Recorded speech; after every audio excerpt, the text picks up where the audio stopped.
بسم الله الرحمن الرحيم الحمد لله رب العالمين والصلاة والسلام على خير خلق الله محمد وعلى آله وأصحابه الكرام وتابعيهم بإحسان إلى يوم الدين. ربنا أرنا الحق حقا وارزقنا اتباعه وأرنا الباطل باطلا وارزقنا اجتنابه. ربنا آتنا في الدنيا حسنة وفي الآخرة حسنة وقنا عذاب النار. بەڕێزان و خۆشەویستانم، داوامە لە ذاتی پاکی پەروەردگار ئەم شەومانێکی بێت لە شەوە زۆر پڕمێهر و پڕڕەحمەتەکانی ڕەب العالەمین. ئێمە لە خزمەت کتێبی نایابی الذەریعە إلى مەکاریم الشەریعە ژیان بەسەر ئەبێن کە ڕاغیبی ئەسفەهانی نووسیوێتی، یەکێکە لەو کتێبانەی کە بەڕاستی ئینسان بەخۆی ئەناسێنێ. لەم کتێبە نازارە پێیوتین کە ئەو کەسەی زیاتر خۆی بناسێ زیاتر خوای خۆی ئەناسێ،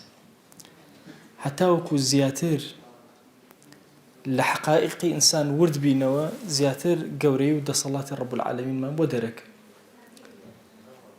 لە دەرسی پێشووە بڕێک لە بەشە مادیەکانی ئینسانمان باس کرد کە چەند وردەکاری کراوە لە سنعەتی ئینسان و دروستکردنی ئینسان،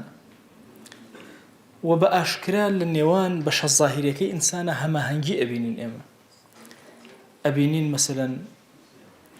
دەست هاوکاری دەم ئەکات، هاوکاری ئەکا لە خواردنێکە، دەم زمان هاوکاری مەعیدە ئەکا، هاوکاری قوڕک ئەکا، قوڕک بە هەمان شێواز. هەماهەنگێکی ئاشکرا ئەبینین لە ڕووی مادیەوە. ئێمە لە ڕووی معنەویشەوە زۆر گرنگە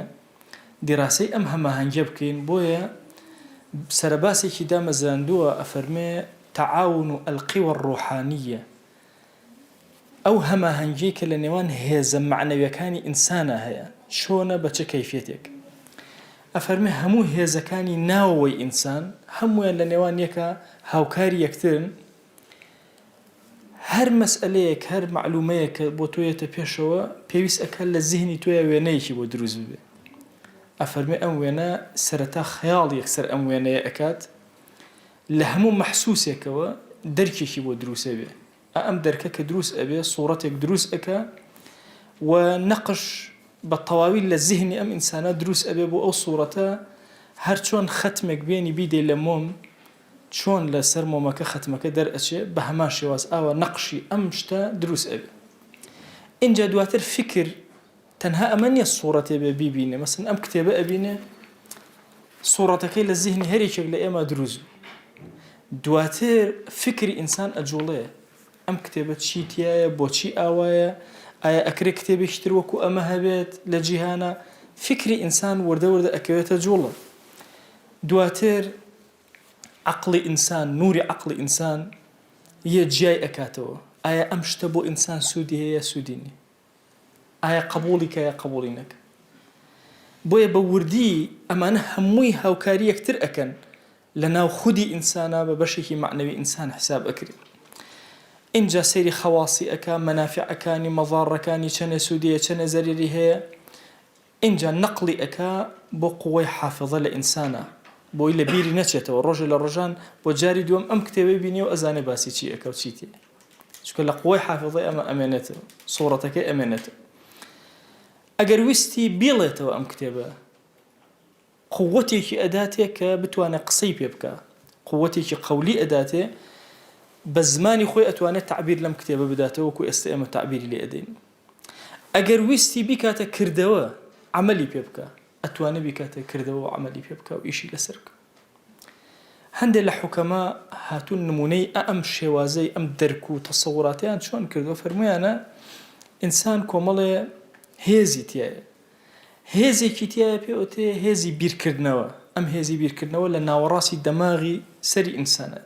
وەکو مەلیک ئاوهایە، چونکە بیر ئەکاتەوە، فکر ئەکات. قووەتێکی خەیاڵی هەیە لە پێش دەماغی ئینسانەوە. ئەمە لە طبی کۆن و حوکەمای کۆن ئاوایان وتووە. شتێکمان هەیە پێوتێ حافظە، شتەکان لەبەر ئەکە و لە بیری ناچێتەوە، لە کۆتایی مۆخی ئینسانایە. قووەتێکی ناتیقەمان هەیە لە ئینسانە کە نوتق ئەکا، وەکو تەرجمان ئاوایە قسە ئەکا. قووەتێکی عاملەمان هەیە لە ئینسانە کە یەت ئیشەکان ئەکا، وەکو ئەوایە کە بینوسێتەوە، تەنفیزی ئەکا. ئەم حەواسانەی کە ئینسان هەیەی هەمووی وەکو جەواسیس ئەو هەیە یەکشت سەرمایەک ئەبێت ئەم جاسووسەی ئێرە پێ ئەزانێ یەکسەر نەقڵیەکە بۆ زیهن ئەی زیهن ئاگات لێبێ سوورەتێکی ئاوا هەیە دەستی لێ ئەدا ئەزانێ دەماغی ئینسان ئەزانێ کە ئەم شتە ڕقە وە ساردیشە یەکسەر لە زیهنی خۆی ئەیداتەوە مێشکی خۆی ئەیداتەوە فکری خۆی باشە ئەم شتە ساردە زەرر لە من ئەدا قازانج بە من ئەگەینە چۆنە تەفسیلاتی هەر هەمووی هەر لە هەر ناحەیەکەوە ئەفەرمێ هەر یەکەیەکە وەکو وایە ڕسم بگرێت هەر یەکەی لە زاویەکەوە سوعق بە معنای زاویە دێ بە معنای ناحیە دێ ئەڵێ فيلتقط كل واحد الخبر من الصعق هەر یەکەیان لە سوچی خۆیەوە هەواڵی خۆی ئەهێنە و بە سەریعی ئەیگەێنێتە سەرەوە اینجا صاحبی بەریت سیر ئەکا هەندێکی بە کەڵک نایە بەجێ ئێهێڵێ هەندێکی وەرئەگرێ هەندێکی بە زائیدە دائەنێ لە ئەخیرە هەر هەموو لە بەردەم مەلیکا پیشان ئەدرێ ئایا بڕیاری لەسەر ئەدا کە باشە یا خراپە تۆ سەری ئەم وردەکاریەکە لە جسمی ئینسانە والله ئینسان سەیری ئەمە ئەکا گەورەی ڕەب العالەمینی بۆ دەرئەکەوێ باشە لە یەک لەحزەیە من ئاوا ئەکەم هەستەکەم یەکسەر زیهنی من هەستی کرد ئەمە ڕق ئەگەر شتێکی نەرمیش لە پەنایە بە پەنجەم خستە سەری هەر هەستی پێەکە ئەگەر دەسێکم لەسەر ڕەقی و دەسێکم لەسەر نەرمی بێ هەر هەستی پێەکە دەسێک لە سەرما و دەسێک لە گەرما هەر هەستی پێەکە جەوەکە ئەو جەوەی کە تێ ئەژیم هەمووی دەرک پێەکە سبحان الله لێ لە حەڵاتە ئەم هەموو کارەبایاتە لە کارەبا سەریعتر من تێ ئەگەم و حاڵی ئەبم لێ ئەفەرمێ بزانە هەر چۆن مەلیکێک هەندێک کار هەیە خۆی بۆ خۆی ئەیکە هەندێک کاریش هەیە ڕای ئەسپێرێ بە خەڵک ئەڵێ بزەبت ئەو هەیە هەندێک شتەیە فکری ئینسان ئەیکە قووەتی فکری ئینسان ئەیکە ئەفەرمێ ئەو ئیشێک کە مەلیک خۆی بیکا زۆر بەڕێزە ئیشک ئەوەشی ڕای ئەسپێرێ بە خەڵک دیارە ئەهەمیەتی نییە بای ئەوە ئەفەرمێ دەوەرە سیرکە بزانە لە ئینسانە کۆمەڵە شتەیە ڕوئیەتی ئینسان هەیە بۆچوونی هەیە بۆچوون هەموو ئینسانە بگرە لە هەر مەسئلەیەکە بۆچوونی خۆی دەرەبڕ کابوو هێزێک لە ئینسانە هەیە کە هێزی بۆچوون فکری هەیە بیر ئەکاتەوە بۆ ئایندە هەموو ئەو فکرانەی کە هەیەی هەمووی تعبیر لەوە ئەکاتەوە لە ئایندە ئەم کەسە بەرەو کوێ بڕۆ چی بکە ئیعتیبار وەرەگرێ یعنی وەرە ئینسانێک ئەلێرەوە ڕۆژ زانی ئەلێرە قاچی هەڵخلیسکا کەوت جاری دووەم زۆر بە حەزەرەوە ئەڕۆ بەبیرمە جارێک دۆستێک هەموو جارە ئەگەیشتە شوێنەی بە قوربان سووکی کەنەوە سیارەکە گورم ئەم بۆچی تۆ هەر لێرە هەموو جارێ ئەماڵێ وەختی خۆی لێرە دەعامم کردووە خۆمەزانم ئەلەیە فکری لێ ئەداتەوە لە هەمان شوێنە ئەبێ سووکی بکاتەوە سیارەکە تەسەوەر کە ئەمە ئەعتیباری پێ ئەوترێ پند وەرئەگرێ پند ئەڵێن من اعتبر عرب هەر کەس ئەعتیبار وەرگرێ عەبرە بە چاوێتە خوارە فرمێسێک بچاوێتە خوارە عیبرەت وەرەگرێ ئەزانێ براکەی ئەمرێ دیقەت ئەدا ئەزانێ ئەمیش بە دوایە ئەڕۆ دراوسەکەی ماڵاوای لێکرد ئەمیش عیبرەت وەرەگرێ ئەزانێ فلان کەس کاسبێکی کرد نەجاحەتی هێنا ئەمیش عیبرەت لەوە وەرەگرێ زەرەری کرد هەر عیبرەتی لێ وەرەگرێ عیبرەت لە ئینسانە زۆر گەورەیە اینجا تەسەووری شتەکانەکە قیاس ئەکا قیاس طبعا قیاس لە ئینسانە یەکێکە لە نیعمەتە زۆر گەورەکان کە ڕەب العالەمین بە ئینسانی عەتا کردو هەمیشە بە کۆمەڵە شتی زانرا و شتی نەزانرا و ئەزانێ ئەوە قیاس بە شتی زانرا و نەزانرا و ئەزانێ تەسەوور کە ئینسان لە زیهنی ئەمە خانوو نوعێکە ئەگەر بچێتە ناو خانوویەکەوە بە حەیاتی نەیبینی بەڵام لەبەر ئەوەی لە خانووەکەی خۆیە دەرکی کردووە ئەزانێ ئەم شتە بۆچی باشە ئەوە بۆچی باشە هەموو ئەم شتانەی کە نەیبینیوە ئەزانێ بۆ ئەوە باشە بۆ چکە بە معلوماتی قەدیمەی خۆی معلوماتی جەدید ئەزانێ بە شتانێک کە لای ئەم معلومە شتانێکی مەجهولیش ئەزانێ بۆیە قیاس لە شەریعەتا کراوەتە یەکێک لە ئەحکامەکانی شەریعەت هەندێک جار باسیەوە ئەکەم کە ئەگەر ئێمە بڵێن لە هەموو شتێکە بەس قورئان و سونە بەس ئەوە هەڵەیەوە فکری ئەهلی سونە نییە ئەهلی سونە چوار مەصدەری هەیە بۆ وەرگرتنی تەلەقی علم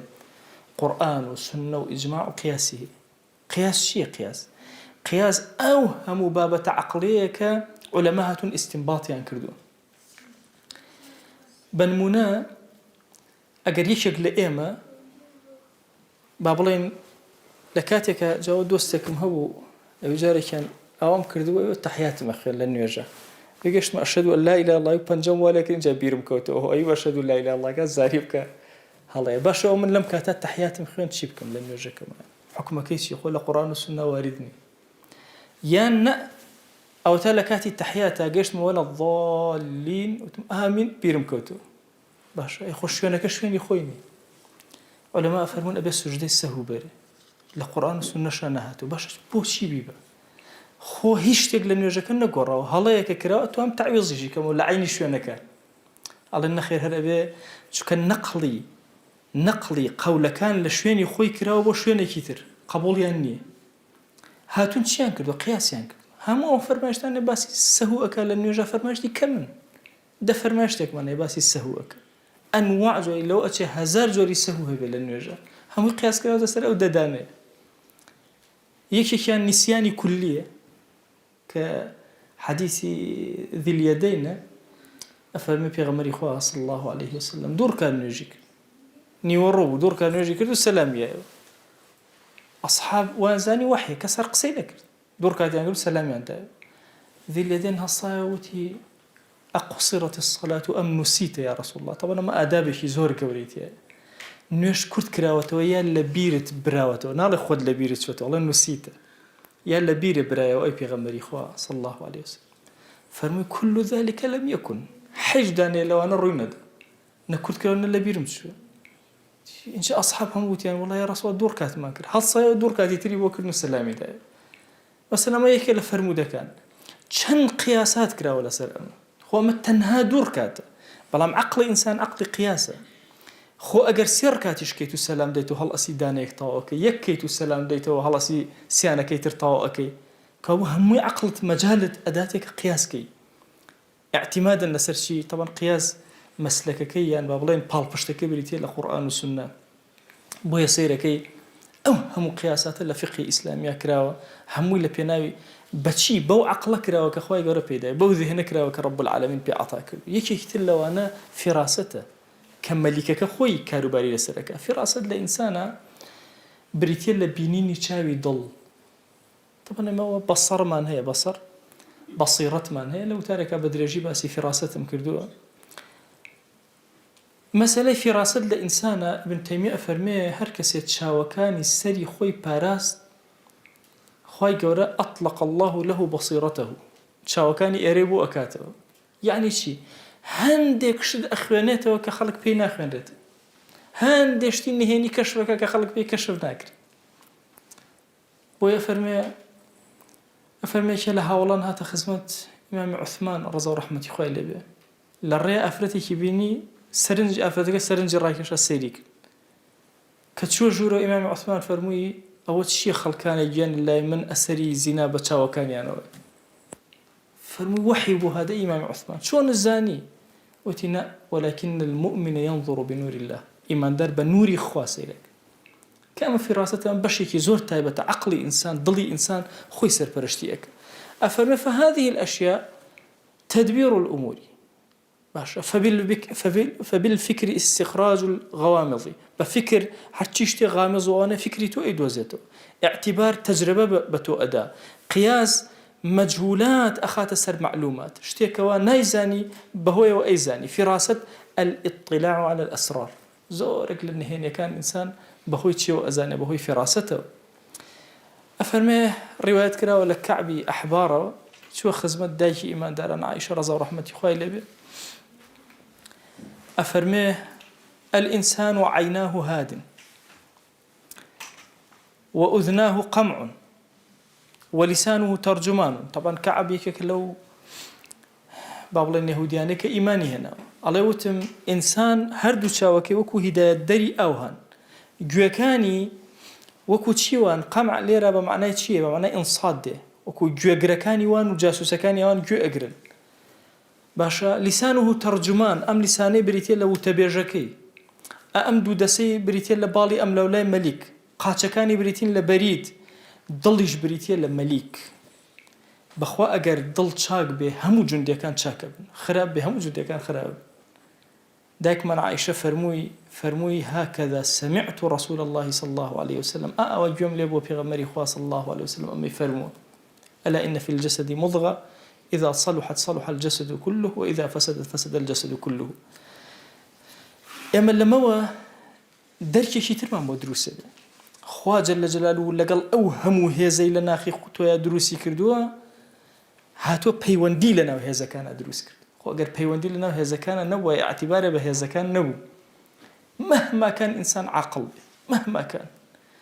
ئەگەر ئەم عقڵەی لەگەڵ خەیاڵیە تێکەڵ نەبێ لەگەڵ فکریا تێکەڵ نەبێ هەموویان پێکەوە بڕیار نەدەن هیچی بە هیچ نابێ. فەرمو حاسەی دەست زۆر بە قووەتە، بەڵام ئەگەر ئەم حاسە نەیداتە ذهن و تحلیلاتی بکە بزانێ ئەم شتە چییە باشە خراپە هیچمان بە هیچ نەکردووە. بۆیە ڕەب العالەمین ئەم پەیوەندیی لە نێوان ئینسان خودی خۆیان دروست کردووە. جا ئەلەم ڕوانگەیەوە سیر کە یەک لەحظە ئەگەر رب العالمين أم نعمتي كهربائيات أمر بزمان أمر بيوتي كهربائيات جسم إنسان أجر يك لحظة كهربائيات اللي بسنته وبتشيله بأي هوار الإنسان شون بيت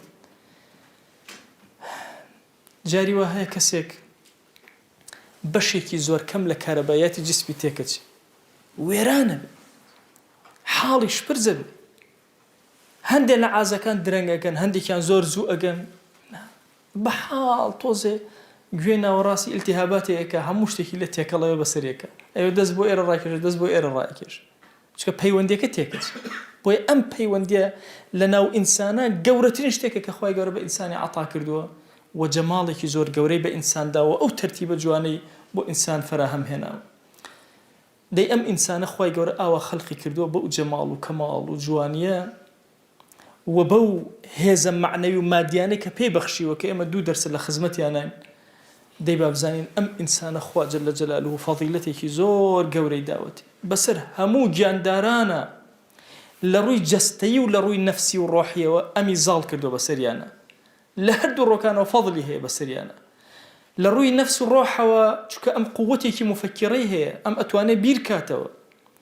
کە عەقڵی هەیە علمی هەیە حکمەتی هەیە تەمیزی هەیە شتی چاک و خراپجێ ئەکاتەوە ڕەئی هەیە بۆ چوون دەرەبڕێ.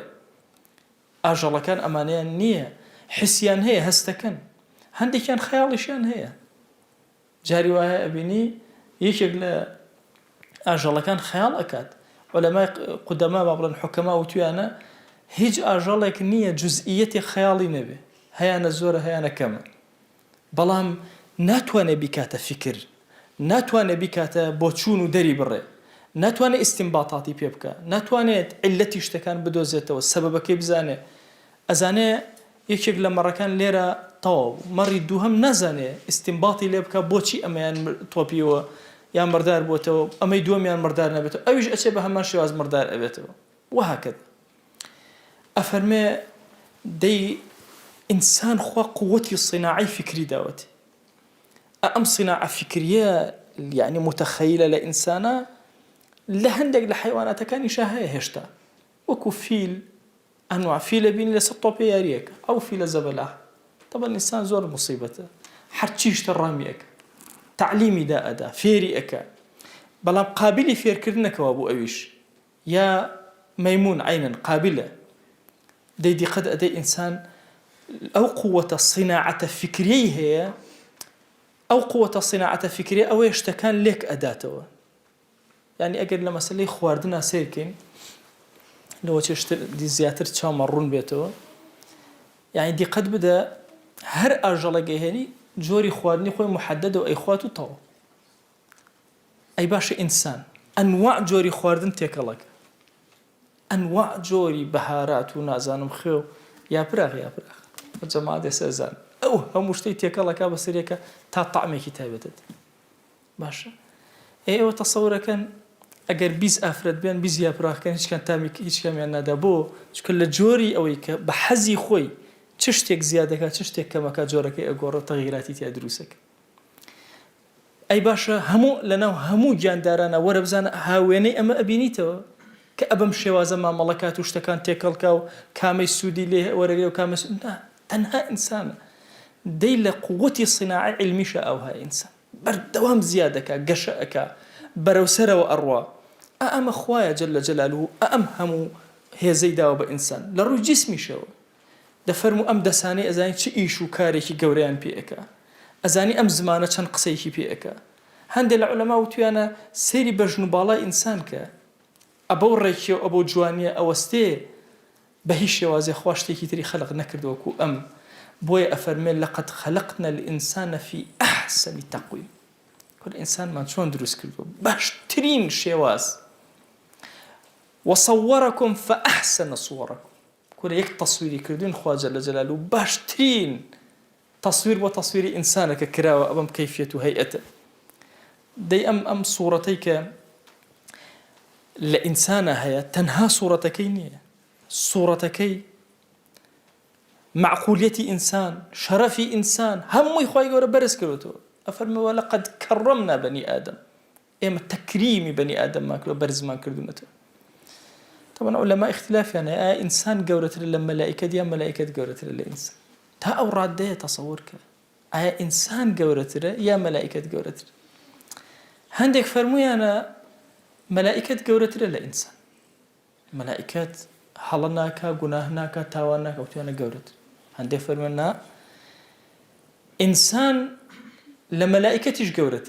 دواتر تفصيل قصة أهل السنة والجماعة أمه پیغمبری إنسان لملائكة و پیغمبری ملائكش جورتر مثلا پیغمبری خوا صلى الله عليه وآله وسلم لپیغمبرانی یا بابلن لسرکردکانی ناو ملائكة جبرائيل و ميكائيل و إسرافيل ها پیغمبری خوا صلى الله عليه وسلم لوانيش جورتر أي كوي إنسان كان خوان كوي إنسان كان خوان أفرمي لعامي ملائكة جورترن بلام جبرائيل و ميكائيل و إسرافيل مثلا أفرمون أمانة جورة كان نوم ملائكة لعمي إنسان جورتر السري أو تصورك إنسان لأستي كوايا ولقد كرمنا بني آدم أم تكريمي خوابو بني آدم أو ند جورة به بكاتا أستي أولا ملائكة جورتر به وحملناهم في البر والبحر ورأي إنسان نبو بر أشيتو نبو بحر بلام خواي جورة وهاي لكردو لسر بر وبحر أجي لسر بحر كشتي دروسكو بعقلت كاركو بجي ولا سر بريش ورا خواي قورا أمهم مخلوقاتي دروس كردوها همي لخزمتي إنسانا في البو قوري خوي إنسان وحملناهم عندك لمفسرين فرمانا في البر يعني أول دهيز من داوب إنسان تناتواني سواري فيلج بفيلج ولا وخربي با لسر بر لسر بحرج بهمان شواز أنواع وسائل بكاره هنا أتواني بجي ورزقناهم من الطيبات أو رزقي كدراو بإنسان لأنواع طيبات بهيج جورة شتيكي ترين دراو تنها إنسان أخوي جورة أوي بيعطا كردو طبعا أما زور جورة يبو إنسان ورا أمهم جمالي خواردني بيداوة خوشي أوان ديتر تيكال يكا وسركا جمالي تر أبخش جهيزك أخوي جورة بخشيتي بإنسان وفضلناهم على كثير ممن خلقنا تفضيلا أم آياتي كان دليل أويك أفرمي وفضلناهم على كثير لسر زوريني أويك أخو من خلق من كردوا لسر زوريني فضل من داوا بريكي كم نبيك قدوة ملائكة كان إنسان بسريا فضليني أقلنا بسر هرهم يا فضله دي أهندق فلاسفة وأنا بيان وابو إنسان ناقصة وتوانا چونك لجلا بجلا بيوسي بجل هي لسلاحة همو أجلك جورك تشكي خوي هي إمام النووي لشرح صحيح مسلمة باسي مارك مار على جورك مار هي إذا وقع عينه على عينيك يقتلك في ساعة أجر بس لو كاتي أو سيري توكاتور سيري أو كيتشاوتان برشاوي يكي أو سيري يكتاو يكسر أمري يسا طبعا علم دوزيوتي ولو يكا هندق لما ركان جهركي خوان بتيشك هلا لبران برك خطرتري شوين يجبري كيتشاو يكسر يكوجي كسك بران تصورك همو جورة أجلك سلاحك خويه ودجمنك شي هي سلاحي شي هي ودجمنك شي لبيابانا كان أمريكا طنطاوي لتفسيرك جواهرة قلائد الجواهرة أفرمي جورك لمار هي لتشل متر لتوري تشل متر زهرك خوي أو شينه بوي هيج أجل ودرندق نايرين زيكي خوي قرأت شون شتيكي دانا وبو أم ماركة بيبير على بلام لو منطقة ميرولي كوير زور زور على أم ميرولانا صف همويان وكو عسكري أوستن على كأرون أو مارد جولي لي أبري أو لبردم يانا أوسد جوكي بيناكري زهر أوشينا فائدين حرشي أكا لقل أمانا بيناكري الله سبحان الله تشيلي يكم رك بشتي أخوان ورد الله بس أسخانا كان يمينته الله لبرابر أخوي جورا أو يبوناردون كهتاوكو سنتري سرزوي راقري أقرنا أو مارانا زياد كان سرزوي طاوب تصورك هرچيش تشكيكي بيداوه بوي دفاع لخويك جوجەڵەیەکی بچووک دەنووکێکی داوەتێکە دیفاع لە خۆیکە چڕووکێکی بچووکی ئەداتێ دیفاع لە خۆیکە مێشولەیە بە مێشولەی خۆی دیفاعی هەیە هەنگێک دیفاعی هەیە ئەی ئینسان تۆ چی هەیە کە لەدایک ئەبێ هەر ویقەویقێکی حەچی نییە بۆیە دەینەوەری ئەفەرمێ لە ناو بەچەکانە لاواسترین بەچ بریتێ لە ئینسان هیچ کە لەدایکە بێ وێق هیچ ئاگای لە هیچ شتێک نییە نابیسێ نابینێ کڕ کوێر کاس وردە خۆی گەورە پێ عەتاک باشە ئەڵێ هەندێک لە فەلاسیفە وتویانە ئاژەڵەکان باشترن هێشتا بەس نێت چەکێکی خۆیان هەیە هەر لە بچووکیە و جلی خۆیان هەیە و پێویستیان بەوە نییە ئەڵێ هەر کەسێک ئەم قسە بکە نەظەری ناقصە چونکە خۆی گەورە لە بەدەلی ئەمە تەمیزی داوە بە ئینسان خۆی ئەتوانێت ئەنواعی چەک بۆ خۆی دروستکە و ئەتوانێت ئەنواعی جلیش لەبەرکە چۆن ئەنواعی خواردنی ئەخوار ئەنواعی جل لەبەرەکە بە مەیلی خۆی کەی پێویستی بۆ هەڵی ئەگرێ پێویستی پێی نەبوو دای ئەنێ مەیلی خۆیەتی وەکو ئاژەڵەکانی تر نیە هەموو کاتە چەکەکەی خۆی پێبێ پێویستی پێبوو بەکاری ئەنێ پێویستی پێنەوە بەکاری نایە ئەلێرە ئیشکالێک دروسە بێ ئاەتێکی پیرۆزمان هەیە ئەفەرمێ وەخولیق الئینسان ضەعیفە لەگەڵ ئەم هەموو جەماڵ و کەماڵەی ئینسان ئێمە ئینسانمان بەلاوازی دروست کردو بڕواکەن ئینسان زۆر بەهێز زۆر لاواز هەردووکیان تەسەوور کە ئەم ئینسانە ئەگەر هەموو ڕۆژێ بکە بەخوا باش ئەو پەنجەیەم بۆچی ئاوایە ئەو باشە بۆچی ئێشەکە دەی کاتێ ئەزانی کە ئێش زیادەکە بە هیچ چارەسەر نابێت پەنجا دەکە حەل نابێت باشە لاوازە زۆر لاوازە باشە ئێشێکی تری هەیە گوێ ناداتە ئێهمالیەکە خۆی چاکە بێتەوە چونکە ئەم ئینسانە زۆر گەورەیە دکتۆر ئیبراهیمی خۆمان بەریتانیا باسی ئەم خۆکوتان و شتەمان ئەکرد وتی ئەگەر قازانجی نەبێ ئەوانە وتی ئەو مەترسن لەوە زەرری نییە وتی من بڕوا ناکەم قازانجی هەبێ وتی چونکە ئەو جۆری ڤایرۆسی کۆڕۆنا خۆی ئەگۆڕێ وتی بەڵام زەرریشی نییە دکتۆر ئەڵێن نازانم لە جسم تا ئەمێنێتەوە وتی هیچ شتێ لە جسممان نامێتەوە خوا جسمی وا دروست نەکردووە هەرچی شتێ بچێتە ناوی کۆنتڕۆڵی کرد هیچ شتێ ناتوانێت جسمی ئینسان کۆنتڕۆڵ خۆی گەورە وای خەلق نەکردو زۆر بەهێزە حتا هەندێک مەواد ئەچێتە ناو لاشەی ئینسانەوە مادەیەکی ناقۆڵایە بە ئینسان ناکرێت لە ئینسان کەچی حەلی ئەکە زۆر کات دەبینی کەسێک دەرزێکی بە هەڵە لێ ئەدرێ گێڕ و گەوجی ئەکە دوای فترەیە چاکە بێت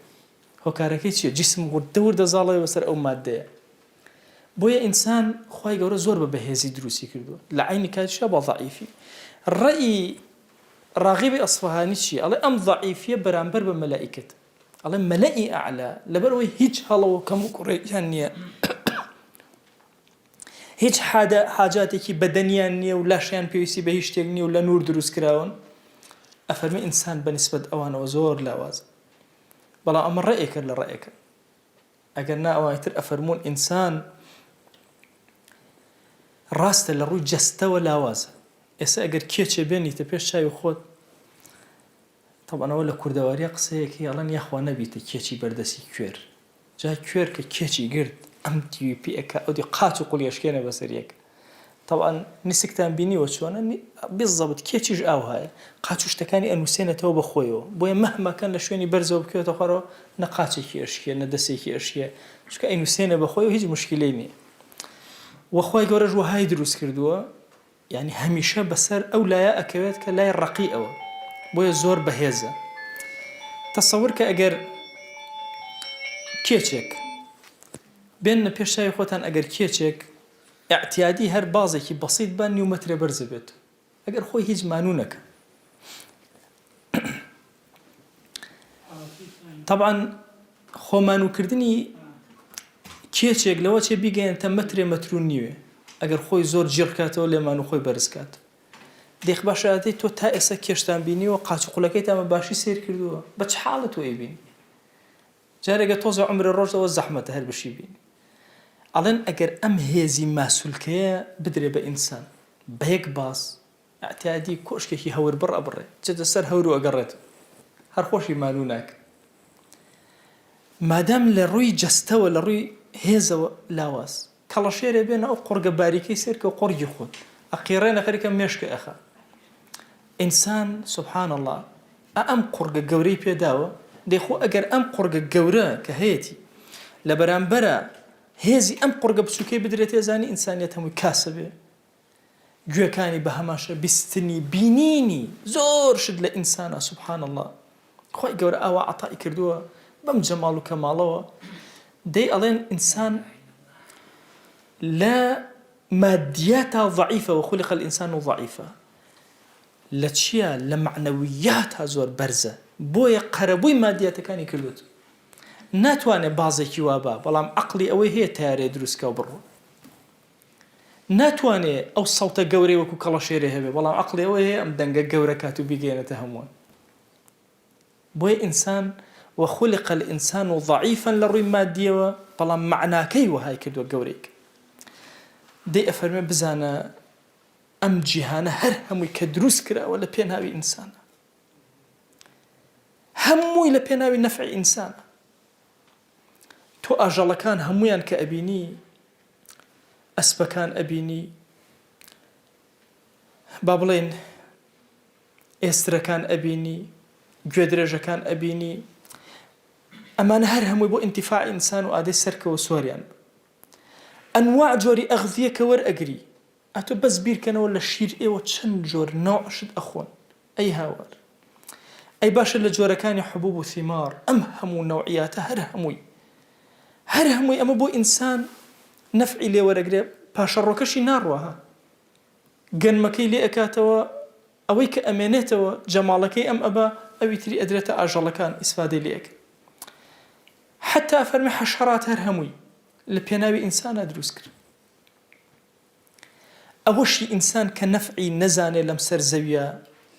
ئللا ئەم شتە بە نەفع بۆ ئینسان ئەوە هێشتا عیلمی پێی نەگەیشت و دەرکی پێ نەکرد بۆیە ئینسان ئەفەرمێ ئەبێت دائما بگەڕێ هەتا ئیجادی نەفعەکانی خۆی لەسەر زەویە ئەکە زۆر شت هەیە ئێمە نایزانین بەڵام خوای گەورە هەر هەمووی تەسخیر کردووە لە پێناوی ئێمە هەندێک لە ئاژەڵەکان طبعاً ژیانی ئاژەڵەکان بابەتێکی زۆر گەورەیە لێرە ناتوانم لە خزمەتیا بم ئەفەرمێ خوای گەورە گردوونی دروست کرد لە پێناوی ئینسانە هەموو ئاژەڵەکان لە پێناوی ئینسانە لەناو ئاژەڵەکانە دەرسی ئینسان دائەدا چەند ئاژەڵمانەیە هیچ هەڵ ناگرێ بەدەستی خاڵی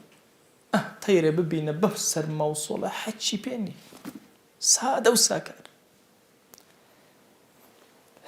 وەرە سەیری مێرولەیەکیش کە شەو ڕۆژ خەریکە کۆ ئەکاتەوە فێرتەکە لەمە کۆکەرەوە لەوێ تەوەکولتە بێ گوێمە دەرێ مەترسە هەندێک شتی تر هەیە پێت ئەڵێ یعنی ئێمە دیقەت بدەین ئینسان چوزانێ شەکر لەناو دارەکانە هەیە دەی خۆی گەورە هەنگی مسەخەر کردووە لەم گوڵ و لەو گوڵ و لەو گوڵ ئەو هەنگوینە جوانە دەرێنەکە بوو بەما عەقڵی ئینسان لەمەوە فێر ئەبێ وانەیەک وەرئەگرێ کە ئەویش ئەوەیە بچە شیرینەکان لە دار و درەختەکان بدۆزێتەوە وهەکەدا هەموو کەون ئەگەر ڕاستەوخۆ هەنگێک سوود بە من نەگەیەنێ بە ناڕاستەوخۆ سوودی بە من گەیاندووە فێری کردووم ئەفەرمێ دەی هەمویان کەوابوو لە گەردوونە هەرچی هەیە وەکو غەزالی ئەفەرمێ ئەگەر ئەستێرەیەکی دوورت لە ئاسمان بینی بزانە بۆ تۆ خەلق کراوە بزانی یا نەزانی سوودەکەی بزانی یا نەزانی عیلم دەری خست پێ دەرە هەر هی تۆیە شاعرێک قسەیەکی خۆشی هەیە و قسەکەشی ئەم هێناوە کردوتی بە خاتیمەی ئەم دەرسە ئەڵێ ئەوەی لەسەر منە شاعیرەکە من شعرەکانی خۆم بە وەزن و قافیە جوان بڵێم من بەلامەوە گرنگ نییە ئەڵێ ئەگەر مانگایەک لە قسەکانی من تێنەگا شاعیرەکەەوە ئەڵێ یعنی گرنگ ئەوەیە من شعرەکانم بەهێز بێ گرنگ ئەوەیە ئێمە بزانین ئەم گەردوونە خوا بێ ئێمە دروست کردووە سەوا و نەفعەکەی بزانین یا نەفعەکەی نەزانین سوودەکەی بزانین یا سوودەکەی نەزانین ئەلێرەوە ئەوێ دەواازەیە بۆ ئێمە بکاتەوە ئەی ئینسان تۆیە کە خۆتت بە باشی ناسی هەموو کاتێ سوورەتی خۆتێ بە جوانی بینی مصەویر ئەبینی دەسەڵاتی معنەوی خۆتت بینی دەسەڵاتی خوا ئەبینی ئەزانی ئەو خوای کە توی خەلق کردووە زۆر بە دەسەڵات و گەورەیە و زۆری بە تۆ عەتا کردووە ئەی ئینسان زۆری لە پێناوی تۆیە دروست کردووە دەی تێبفکرە لە خۆت ئەعرەفکم بنەفسه ئەعرەفکم برەبه هەر کەسێکتان زیاتر خۆی بناسێ زیاتر پەروەردگاری ئەناسێ خوای گیان ئێمە ئەم شەو تەنها لەبەر خاتی تۆ لە خزمەت ئەم کەلیماتە جوانانەی ڕاغیبی ئەسفەهانیا دانیشتین. یا ئیلاهی داوات لێ ئەکەین بە ناوی جوانت بە صیفەتی بەرزت بە ئیسمی عەظەمت ئەم دەرسە و تەواوی دەرسەکانی ترمان لێ قبوڵ کە یا رب العالمین. یا ربی خوای گیان تۆ خۆت ئەزانی ئێمە لە بەردەم نەفسمانە زۆر کات نووزدا دەین، تاوانی زۆر ئەکەین و بەرزەکەینەوە. یا ئیلاهی داوات لێ ئەکەین بە ناوی جوانت بە صیفەتی بەرزە بە ئیسمی عەظەمت لەسەر جەم گوناهەکانمان ببوورە. خوای گیان گوناهانێ بە ئاشکرا کردومانە عەفومان کە، گوناهانێ بە پەنهان کردومانە عەفومان کە، گوناهانێ نەمانزانی کردمان عەفومان کە، گوناهانێ زانیمان و بێ ئەدەب بووین لە حوزوری تۆیە یا ئیلاهی عەفومان کە. یا ئیلاهی داوات لێ ئەکەین بە ڕەحمەت و بەزەی خۆت ئارامی بخەرە ناو دڵ و دەروونمان. یا ئیلاهی ئارامی بخەرە ناخمانەوە یا رب العالمین. یا ئیلاهی داوات لێ ئەکەین بە ناوی جوانت بە صیفەتی بەرزە بە ئیسمی عەظەمت ڕەحماتی ئاسمانی خۆت بەسەرمانە ببارێنە، بەرەکاتی ئاسمانی خۆت بەسەرمانە ببارێنە، چۆن بارانمان بۆ ئەبارێنی یا ئیلاهی ئاوا نووری خۆت بخەرە دڵمانەوە یا ئەکرەم الئەکرەمین. خوای گیان ئێمە بە کۆڵی گوناهەوە هاوارمان بۆ لای تۆ هێناوە، بەخوا ڕوومان نییە نوێژەکانمان بەرزکەینەوە پڕ لە خەیاڵات، ڕوومان نییە ڕۆژەکانمان بەرزکەینەوە لە حوزوری تۆیە پڕ لە خەیاڵات. یا ئیلاهی ئێمە نوێژێکی کرچ و کاڵ و ڕۆژوویەکی کرچ و کاڵ و تاعەتێکی کرچ و کاڵمان بۆ تۆ هەیە، بەڵام پەروەردگارە هەرچی سەیری ڕەحمەتی تۆ ئەکەین، هەرچی سەیری کەڕەمی تۆ ئەکەین، هەرچی سەیری فەضلی تۆ ئەکەین. یا ئیلاهی ئومێدێک لە دڵمانە دروسە بێ ئەزانین کە تۆ خودایەکی زۆر بەخشندەیت و ئەمان بەخشی، دەیا ئیلاهی بەو دڵە لەگەڵمانە بجوڵێرەوە کە تەنها سەیری ڕەحمەتی تۆ ئەکا یا رب العالمین. یا ئیلاهی داوات لێ ئەکەین بە ناوی جوانت بە صیفەتی بەرزە بە ئیسمی عەظەمت بە ئومەتی پێغەمبەری خوا صلی الله عليه وسلم حسابمان کە، بە شوێن کەوتەی ئەو قبوڵمان کە، بە خۆشەویستانی ئەو قبوڵمان کە، بە براکانی ئەو قبوڵمان کە. یا ئیلاهی سڵاوی ئەم مەجلیسەی ئێمە بگەێنە پێغەمبەری خوا صلی الله عليه وسلم، یەک یەک ناوی خەتابارانی ئێمە لە خزمەتی عەرز کە یا رب العالمین. تو گەورەی خۆت ئیشتیاقی دڵی ئێمەی پێ بگەێنە، مەحەبەتی دڵی ئێمەی پێ بگەێنە. یا ئیلاهی داوات لێ ئەکەین بە ناوی جوانت بە صیفەتی بەرزە بە ئیسمی عەظەمت. یا ئیلاهی دڵمان تێرکە لە ئیمانیات و لە ڕۆحیات یا رب العالمین. یا ئیلاهی چێژ بگێڕەوە بۆ ناو نوێژەکانمان، بۆ ناو تاعەتمان، بۆ ناو خواناسی و عەبدایەتیمان، بەرزمان کەرەوە یا رب العالمین، دامەزراومان کە یا رب العالمین، لێمان ڕاضی بە یا ئەکرەم الئەکرەمین. خوای داوات لێ ئەکەین بە ناوی جوانت بە صیفەتی بەرزە بە ئیسمی عەظەمت بەرەکاتی ئاسمان و زەوی بەسەرمانە ببارێنە. یا ئیلاهی داوات لێ ئەکەین ئێمە خۆمان دەرەقەتی نەفسی خۆمان نائین. یا ئیلاهی سپاردە قەت لای تۆ زایە نەبووە وا ئیمانی خۆمان سپاردەی تۆ کرد، ڕەوشتی خۆمان سپاردەی تۆ کرد، دین و دنیای خۆمان سپاردەی تۆ کرد یا رب العالمین. خوای تۆ خۆت بمان پارێزە، مەمان دەرە دەستی خۆمان بۆ چرکە ساتێ یا رب العالمین. یا ئیلاهی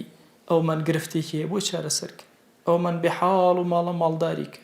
ئەومان بێ مناڵە مناڵی پێ عەتاکە، ئەومان بە مناڵە مناڵەکانی ساڵحکە. یا ئیلاهی ئەومان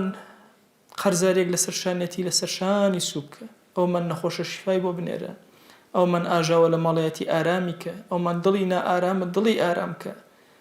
یا ئیلاهی بە زمانی پێغەمبەری خوا صلی الله عليه وسلم دوعاکانمان بەرزەکەینەوە، هەر چاکەیە ئەو خۆشەویستەمان لە هەموو عمریا داوای لێ کردووی ئێمەش داوات لێ ئەکەین و پێمان عەتاکە، هەر خراپەیە ئەو خۆشەویستەی دڵمان لە هەموو عمریا پەنای پێگرتووی ئێمەش پەنات پێ ئەگرین و پەنامان بدە. یا ئیلاهی داوات لێ ئەکەین بە ڕەحمەت و بەزەی خۆت بە کەڕەمی خۆت ئەم دوعانەمان لێ قبوڵ کە، خوای ئەم دوعانەمان لێ قبوڵ کە، خوای ئەم دوعانەمان لێ قبوڵ کە، خوای لە عەبدە ساڵحەکانی خۆت قبوڵمان کە، لێمان ڕازی بە، خوای لێمان ڕازی بە، خوای لێمان ڕازی بە. آمین آمین والحمد لله رب العالمين وصلى الله على سيدنا محمد وعلى آله وصحبه وسلم تسليما كثيرا أبدا إلى يوم الدين. خوای گەورە لە گوناهی منیش و ئەژبوورێ، خوای لێمان قبوڵ کە.